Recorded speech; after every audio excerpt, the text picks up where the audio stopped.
শিক্ষামন্ত্রীকে প্রশ্ন রাখতে চাই, অনার্সের প্রশ্ন কেন আসবে ইন্টারমিডিয়েটে?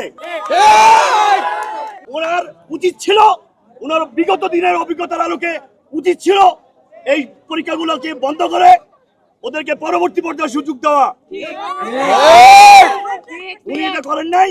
উনি ফার্মের মুরগি বলেছেন, এটা ওনার এক্সপ্রেস করা উচিত, এটা প্রত্যাহার করে নেওয়া উচিত। আমি বলবো যে তারেক রহমান যে আঙ্গিকে দেশ পরিচালনা করছেন, তার মন্ত্রী পরিষদে একজন আরেকজনের মাধ্যমে কথা বলছেন। স্বরাষ্ট্রমন্ত্রী শিক্ষামন্ত্রীর কথা বলছেন, স্বরাষ্ট্রমন্ত্রী বিএনপির মুখপাত্রের মতো কথা বলছেন, স্বরাষ্ট্রমন্ত্রী সহ শিক্ষামন্ত্রীরা অন্যান্য ভাষায় কথা বলছেন।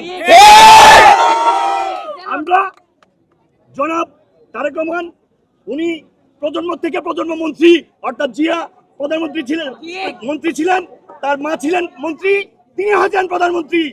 মন্ত্রীর পরিবারের মন্ত্রীকে আমি দৃষ্টি আকর্ষণ করে বলতে চাই, এটার একটা সুরাহা করা উচিত এবং আমাদের সন্তানদেরকে আগামী ভবিষ্যৎ যেন ভালো হয় সেই দৃষ্টি রাখা উচিত। আপনারা জানেন তারা যুদ্ধ করেছে, সময় অপচয় করেছে, জীবন নষ্ট করেছে, মুক্ত সাহিদ সহ বুক পথে দিয়েছে। তাদেরকে স্যাক্রিফাইসের দৃষ্টিতে দেখা উচিত ছিল, সেটা করা না করে অনার্সের প্রশ্নপত্র সংযোগ করা হয়েছে কেন? আমি এটা প্রশ্ন রাখতে চাই, শিক্ষামন্ত্রীকে প্রশ্ন রাখতে চাই, অনার্সের প্রশ্ন কেন আসবে ইন্টারমিডিয়েটে? এই বিবেচনায় তারেক রহমান যে উদ্যোগ দিবেন, আমরা সহ আমাদের সন্তানরা তা মাথা পেতে নিব ইনশাআল্লাহ।